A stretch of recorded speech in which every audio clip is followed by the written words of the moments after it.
Hello, I am Marga Gray, and I am going to tell you more about sensory processing disorder.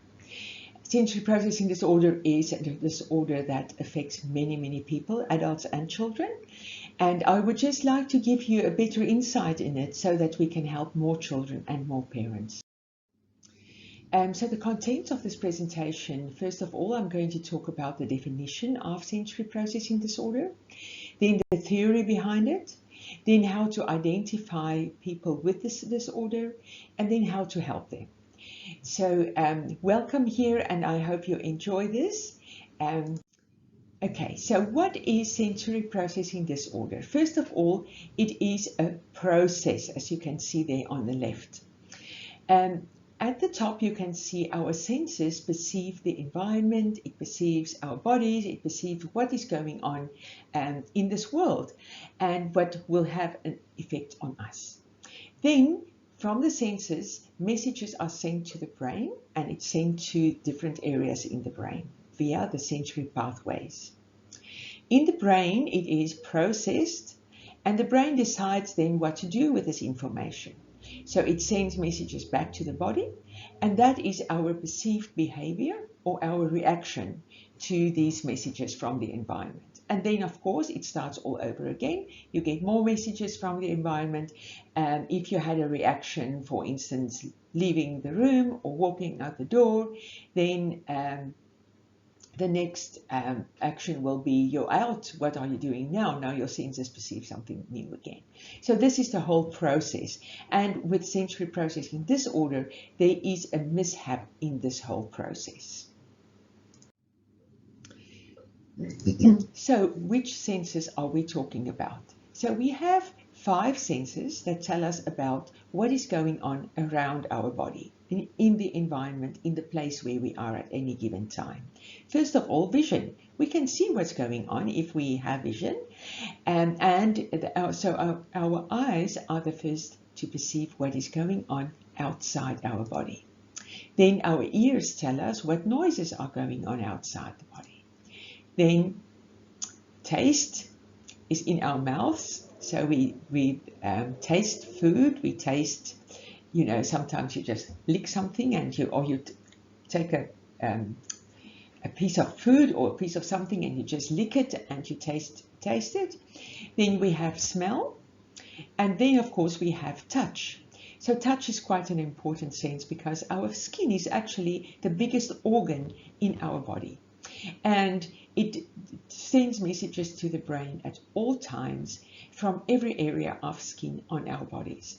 And so you're not always aware of it, but even the clothes on your body, the chair that you're seated on, the shoes on your feet, all of those information are sent to the brain at all times.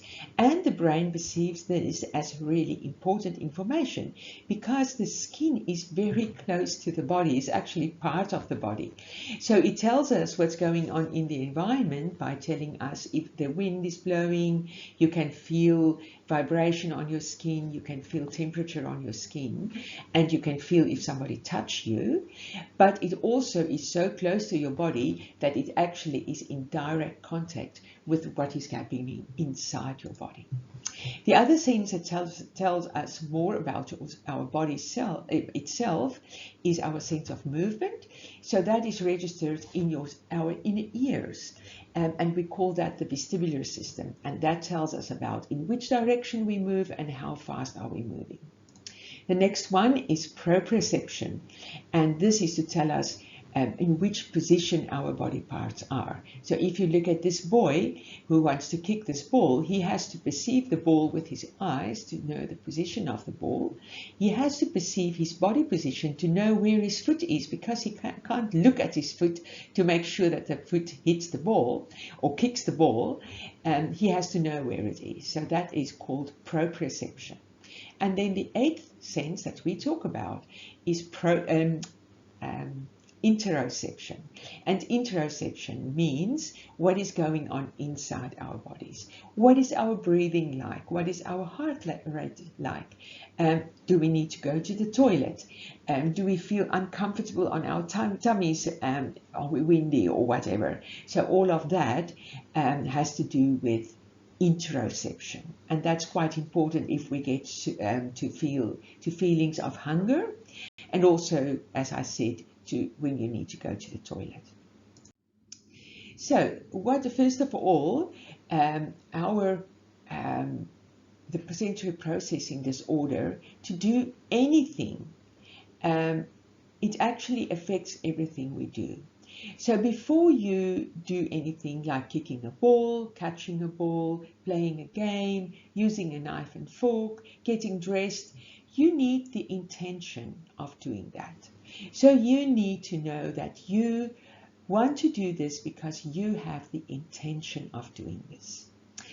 Then you have to use your perception. So you have to perceive what's going on in the environment.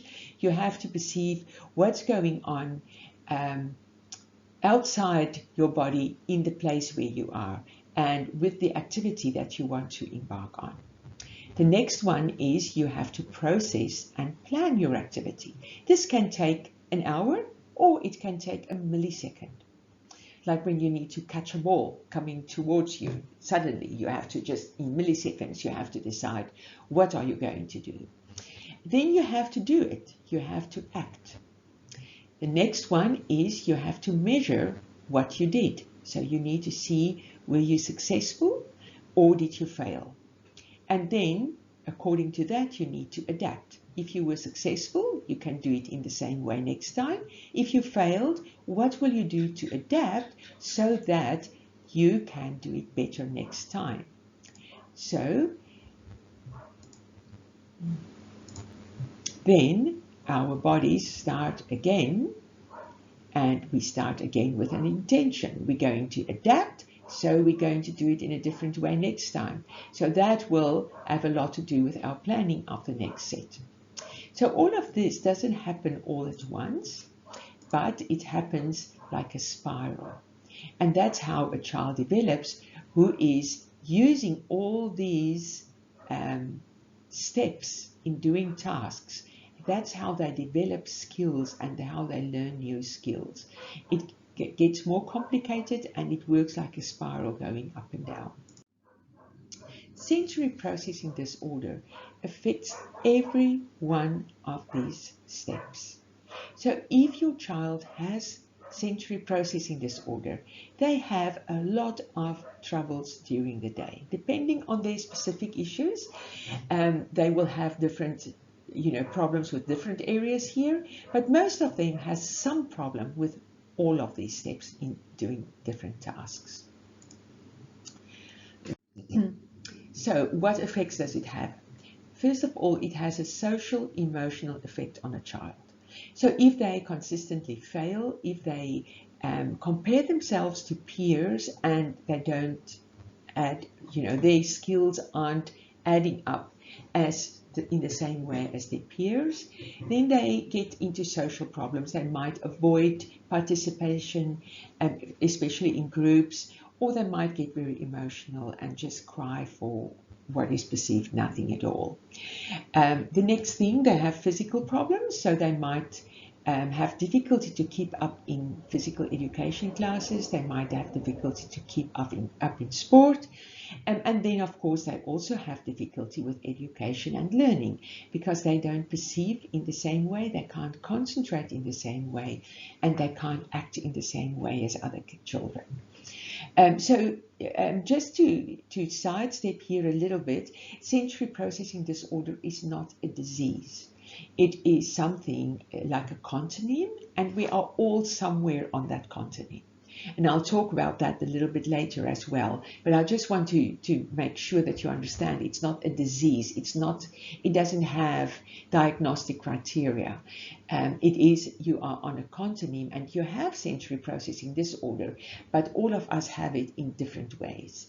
And some of us don't have as much as a disorder, but we might have preferences. So what do we talk about, or what do we mean when we say sensory processing disorder? I like this nosology. I've adapted it from Lucy Miller from the Star Institute in America. And she has said that we have three sections under the umbrella of sensory processing disorder. The first one is a sensory modulation disorder. The second one is sensory-based motor disorders. And the last one is sensory discrimination disorder. And I'm going to talk about each of these to explain to you what it is. First of all, let's have a look at sensory modulation disorder. So sensory modulation disorder is about feelings, about being emotional or not emotional. It's about being very active or not very active. It's like these little animals that you can see here.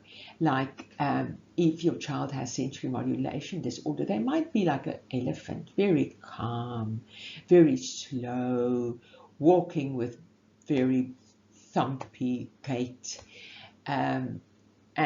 Or they might be like a monkey, very fast, very quick, but they might be very clumsy as well.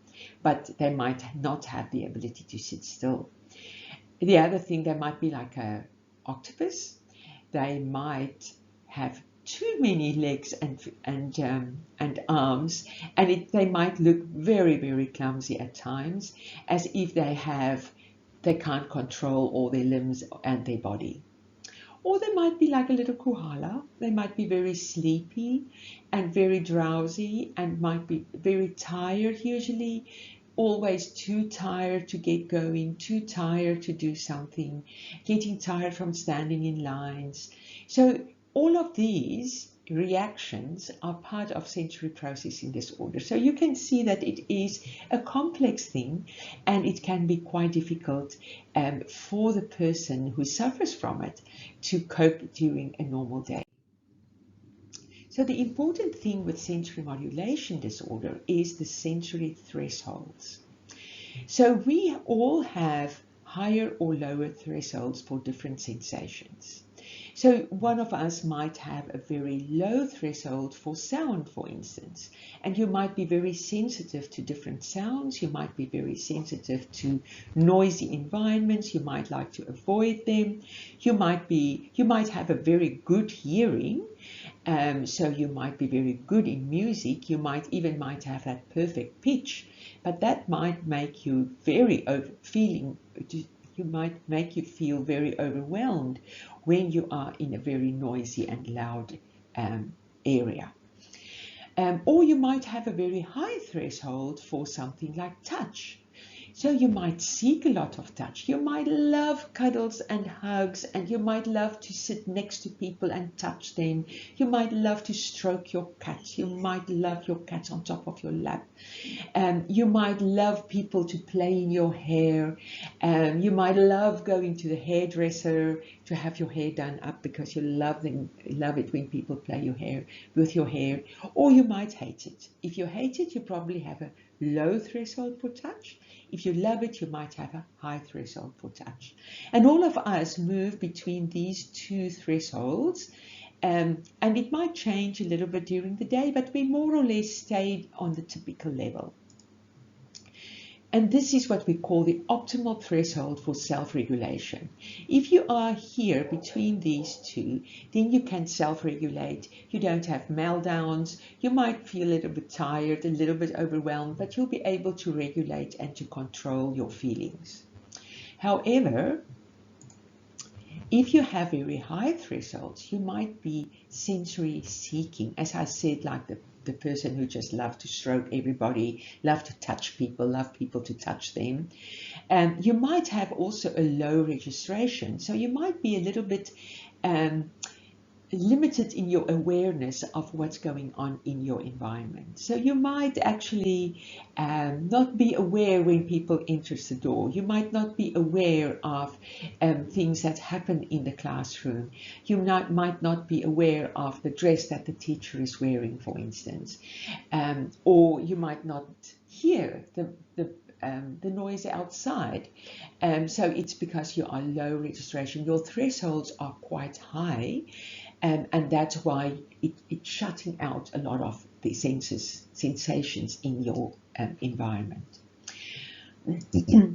You might pay then poor attention, you might be daydreaming, and you might be also movement seeking. Not all of them are movement seeking, but some of them are.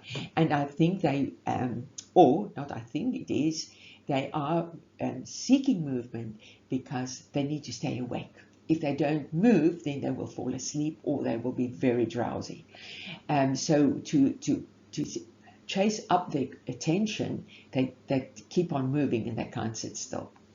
So on the other side, we have sensory avoidance, and we have the oversensitive kids, and they are usually very anxious and they can be defensive, like that thing of don't touch me, don't do that, and they can be quite aggressive sometimes in their defense. They are usually very easily put into the fight and fright reaction. So that is anxiety, shallow breaths, pupils are wide and big, they might be a little bit sweaty, the heart rate might go up. So they are very alert and they can be easily overwhelmed. So these thresholds aren't just observations that we have, they are neurological thresholds. And if you have any knowledge of neurology, you know that the nerves are built from synapses and axons and a cell, and they are from one synapse or at a synapse from one cell to the other, you have what we call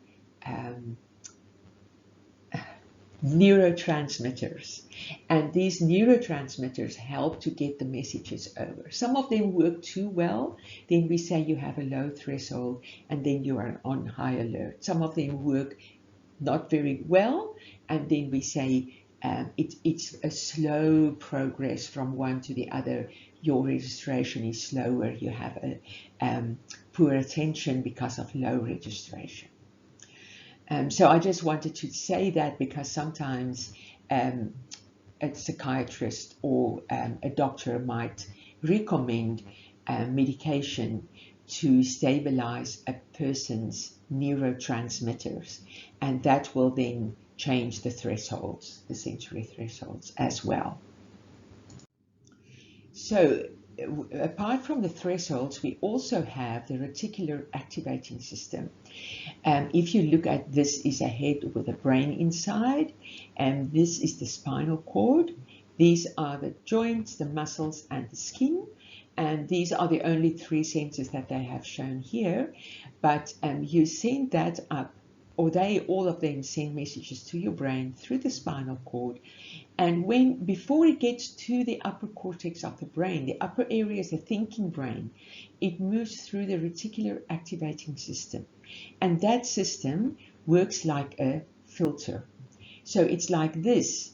So you get all the information up there from your senses, and the filter filters it so that you can concentrate on one thing.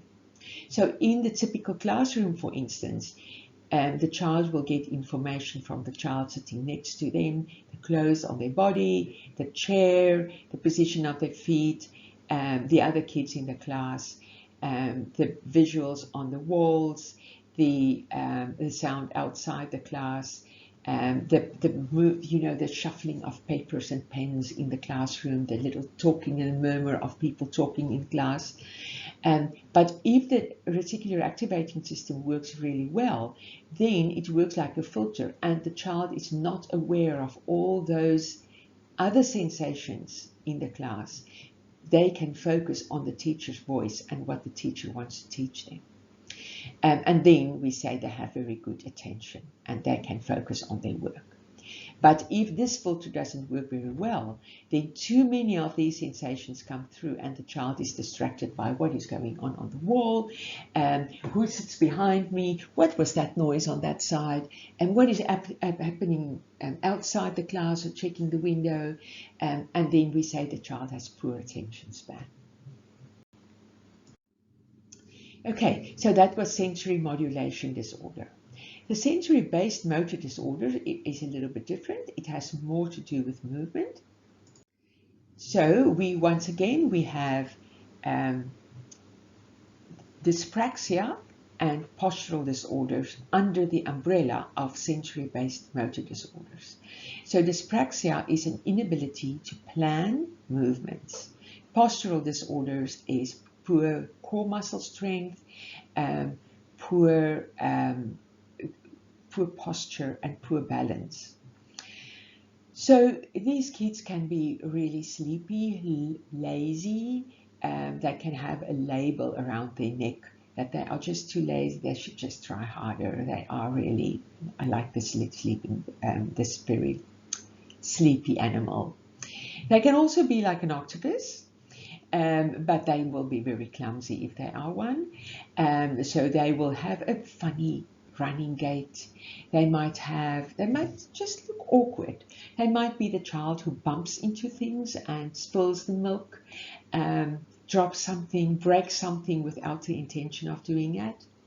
They might feel often, and I don't say they will look like it, but they might feel like if you tell a fish to climb a tree, they're just out of sorts. They're just not being able to do what they should be able to do. They just find it really difficult to navigate their bodies through our world. And they feel like, oh, you can't see this one very clearly, but you can see he finds it difficult to get ideas of how to play.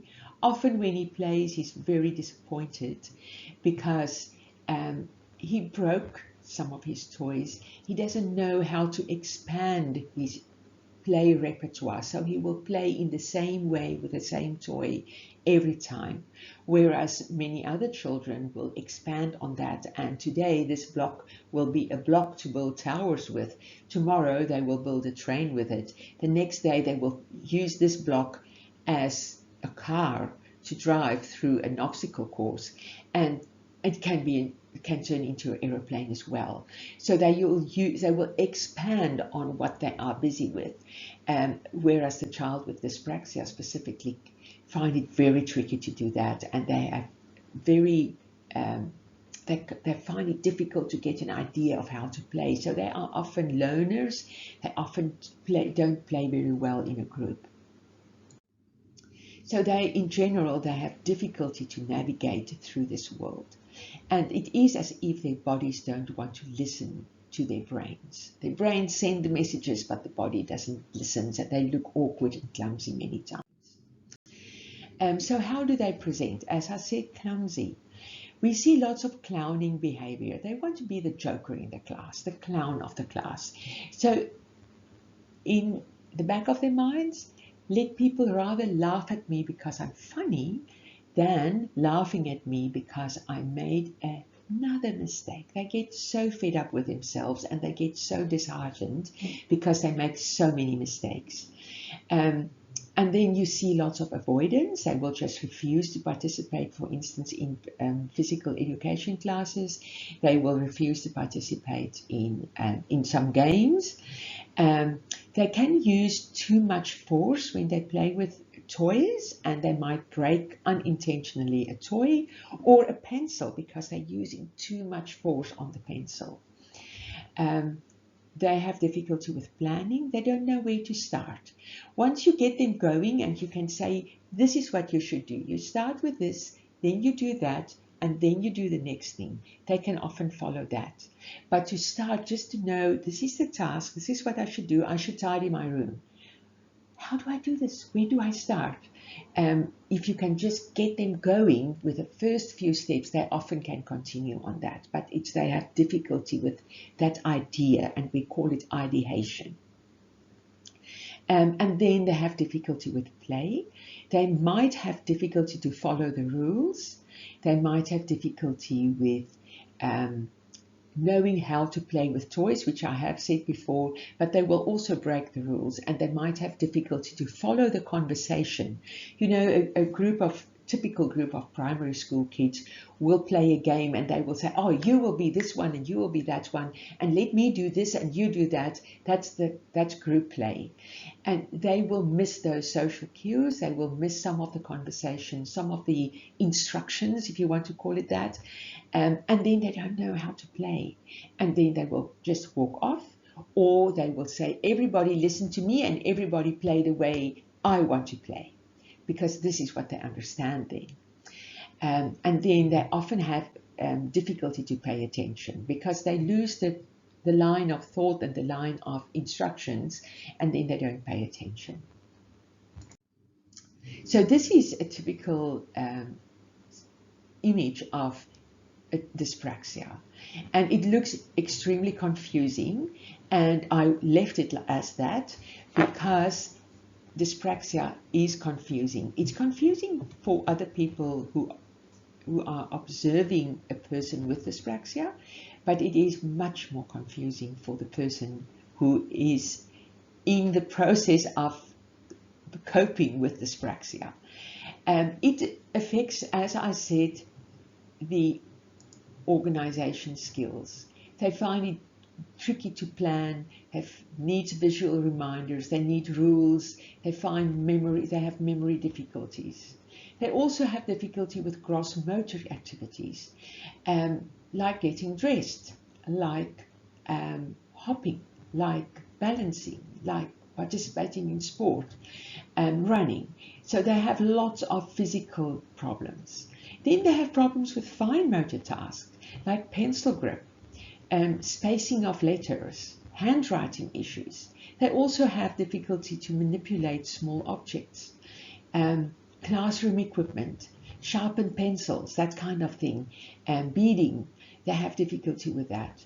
Then they also have difficulty with concentration. They have limited focus, and they need activities to be broken down into very simple steps for them. And they have difficulty to remember those steps. Of course, you will be easily distracted if you have difficulty with all of that. Then they have difficulty with communication. Their speech might be effective, and their language as well, and they get their words muddled up. They might have even difficulty to pronounce words and to use their lips and tongue in an effective way to talk and to eat. Of course, when they have all of these difficulties, they will have classroom difficulties as well. So they will have difficulty to get their ideas on paper, poor listening skills. They will be affected by background noise and distractions in the class, and then difficulty to copy from the board. So how can we help? Coordikids home course can help.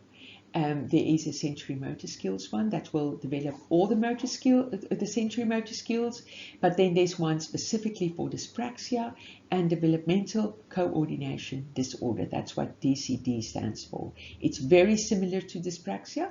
They just have better planning skills, but they have the same presenting problems. Then you get the postural disorders, which is not the same as dyspraxia or developmental coordination disorder. They have problems with muscle tone, with balance, with core muscle strength. They are often labeled as lazy and clumsy, and they have an inability to sit still. Or if they sit still, they tend to lie down or they slouch in their chair.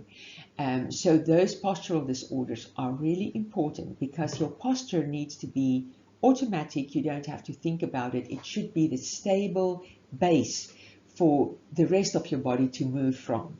So your posture should be stable in the center so that your arms can move, your legs can move, and you can plan more advanced movements. But without a good, strong posture and balance, you cannot do that. So once again, we have the Posture and Balance Coordikids home course, which you can use to address this issue.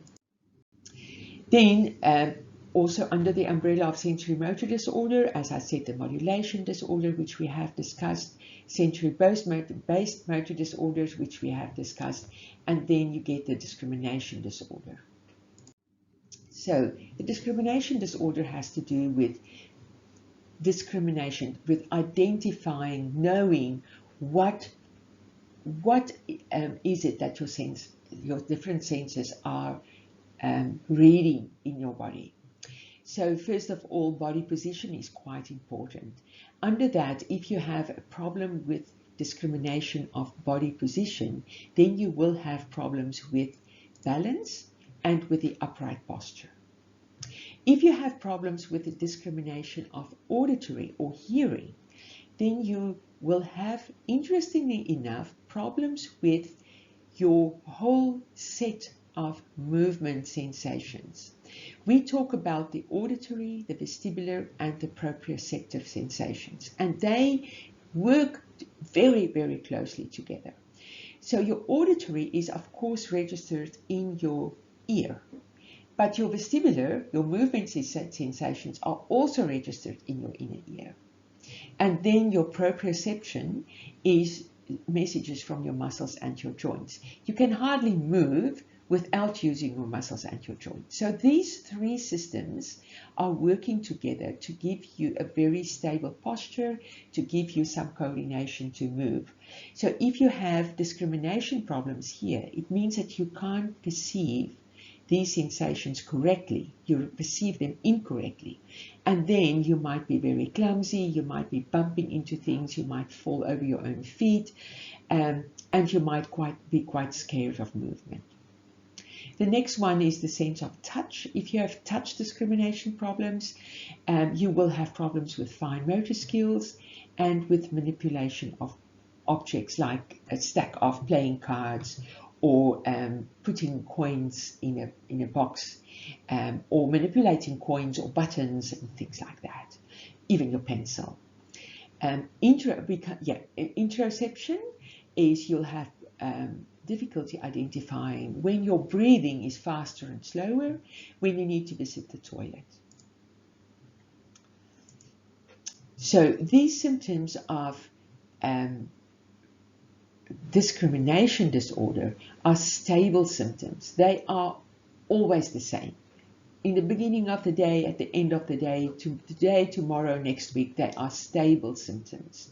Whereas the modulation disorder and even the movement or the motor disorders, their symptoms aren't stable. They might change from day to day, sometimes from hour, especially the modulation can change from hour to hour. Okay, to get back to the discrimination, they may crave sensations just to get a better idea of what is going on. For instance, if they have discrimination problems that has to do with touch, they might find it difficult to feel exactly where the pencil is in their hand. So they might have problems with pencil grip, but they might also have problems with the force. They might use too much force to hold the pencil, too much force on the paper, because they can't really feel, in an effort to feel better, they use too much force. That's a different too much force than when they have modulation or motor disorders. So what can we do here to help? Sensory motor skills course, the posture and balance course, or the dyspraxia course. Any of the home courses will help depending on the child's problems. So it will be good to discuss it with us or with your child's therapist, or there's a little quiz that you can do on the website for you to see which course will be the best for your child. Okay, so with sensory processing disorder, help is available. You need to develop the underlying issues, because there are always underlying issues. You have to address the modulation issues and accommodate those issues in the child. You have to use therapy, and you have to use environmental modifications, meaning you have to put things in place in the environment to help the child. So you also have to consider neurodevelopment. So a child develops in a very specific way.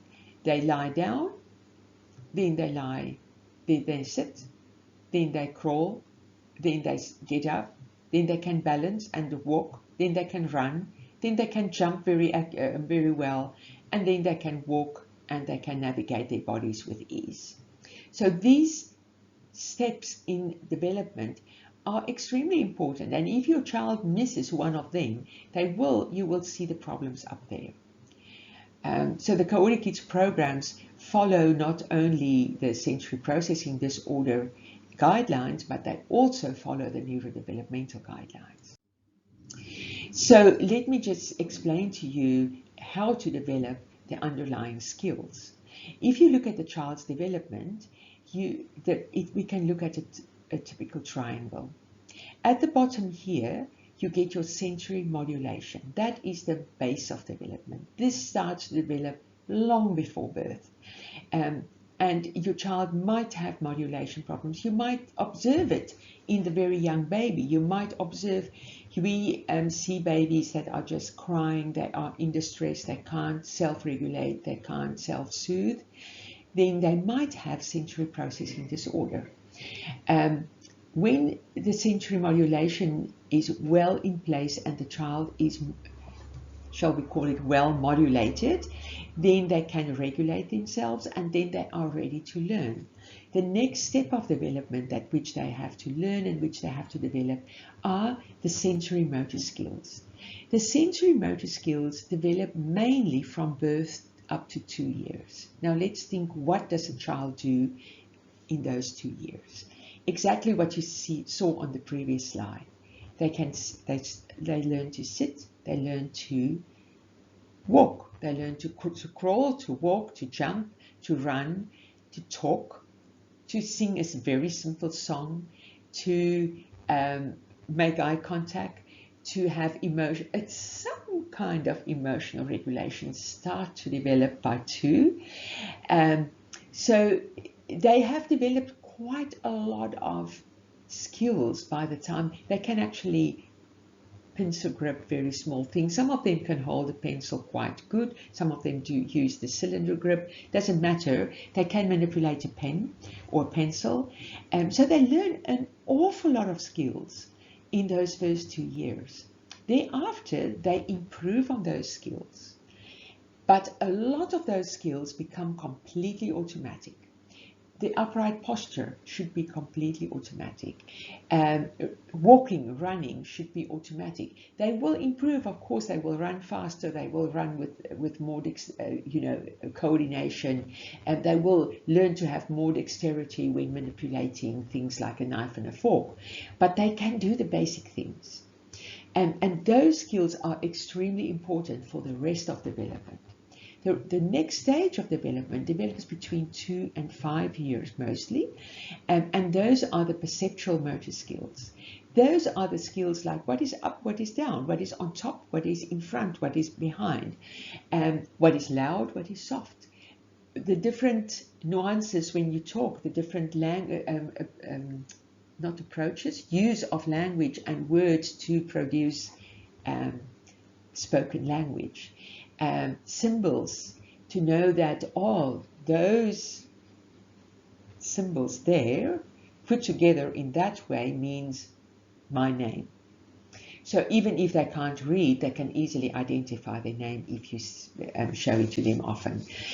All those skills are also very, very important to cope in school and in the classroom. On top of that, they develop cognitive skills like memory, like reasoning, like appropriate relations with others and building friendships. All of these will improve and will increase in complexity as the child grows older. But all of them should be, the basic part of that should be automatic by age 5, 6 when a child goes to school.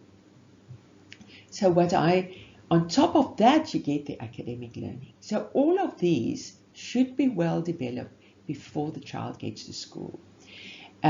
So I compare it to an iceberg.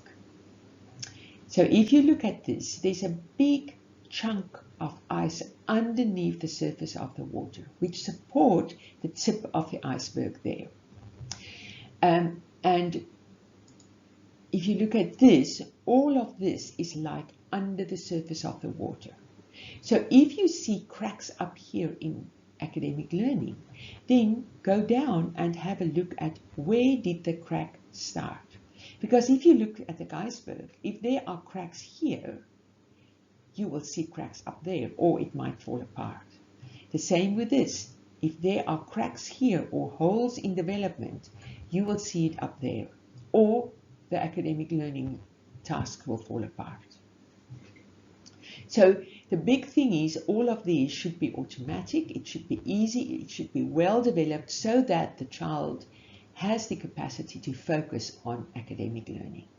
If they have to think about how they sit in the chair, if they have to remember to sit still, if they have to remember to sit upright, if they have to remember how to hold a pencil, if they have to remember not to lean into their friend because the friend will be annoyed, then they will not be able to focus on what the teacher is saying because they will use their upper brain to think about all these things which should be automatic. So I went into my therapy sessions and we have decided that there are lots of programs available to develop your cognitive skills. There are lots of programs available to develop your perceptual motor skills. But the base of development are your sensory motor skills. So sensory modulation is very individualized. If your child have problems there, you can contact us or you can contact a therapist in your area and you can put up a sensory lifestyle for that child to help him. That is a complex thing and it's very individual, so we don't have a program for that. But we have a program for sensory motor skills, and that is the base of development. If those skills are well developed, then you just see that the rest of development just fall into place. So Coordikids programs are focused on that area of development. Because we want to make sure that the child is ready to learn on an academic level when they enter school. So how does that work? Look at this child crawling there. If the crawling is well developed, then the one knee goes forward and the opposite hand goes forward. So why is that important? Look at this one. The one knee goes forward and the opposite arm or hand goes forward. Same movement. If the crawling is well developed, the running should be well developed as well.